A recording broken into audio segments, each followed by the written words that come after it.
Right now, he's coaching basketball in a basketball tournament, getting his daughter ready to go to New York for the Thanksgiving Day parade, and working like the rest of us. So he was really disappointed he couldn't be here, but he's honored.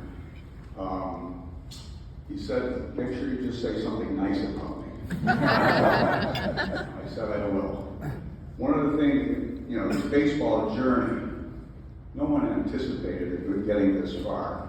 You know, the big mantra in our family was, you play sports, hopefully you enjoy it, and you continue on. But the key to athletics is enjoying what you do. You know, there's a lot of pressure on kids today. You know, everybody thinks they're going to be a D1 football player, or they're going to be in, you know, major leaguer. And the reality is, it comes to very few. And in Tim's journey, which, you know, is really exceptional, the one thing that I always remember, no matter where he was, college or in the pros, he would always come back to Berkshire County, and the blessings he had with the coaches and the ethics that he learned playing this sport. And as Margaret said, from the time he was in Little League, Coach Jerry O'Neill, Babe Ruth, Eddie Noel, Tom McGrath, Big Norm Sweet, who was an assistant coach for Steve, and the thing he liked the most was being around the kids and helping them. And of course, Steve Messina, who Steve first started his coaching career at Mount Greylock. And I probably shouldn't say this, but Steve was, how old, where's Steve? How old were you when you started? Yeah. So Steve looked great. He was in the uniform and everything. We were in Western Mass Championship. But what I didn't know was Steve's a little fiery.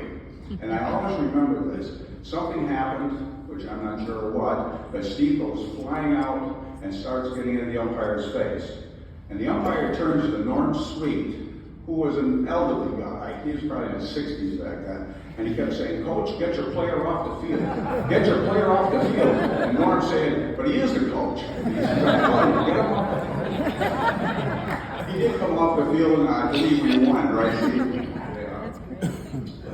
Tim, like I said, you know, when he's in the pros, he had great experiences everywhere, college, and of course being drafted, and then the experiences of playing in professional baseball.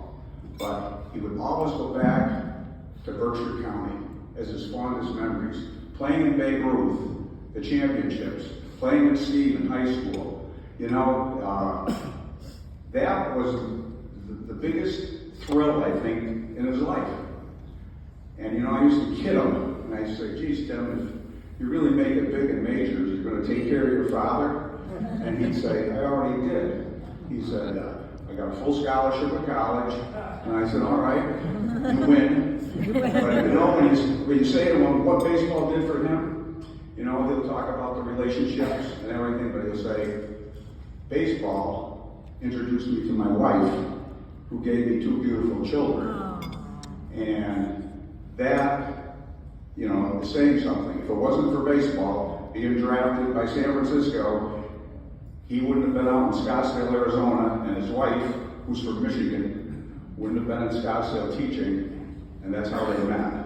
So baseball gave Tim an awful lot, you know, and it can do an awful lot for kids, as long as they keep it in perspective, that everyone's not going to be the star, everyone's not going to start, you know, if you love the game, keep playing it, it's okay to strike out, it's okay to make an error, just love it. And once again, thank you very much.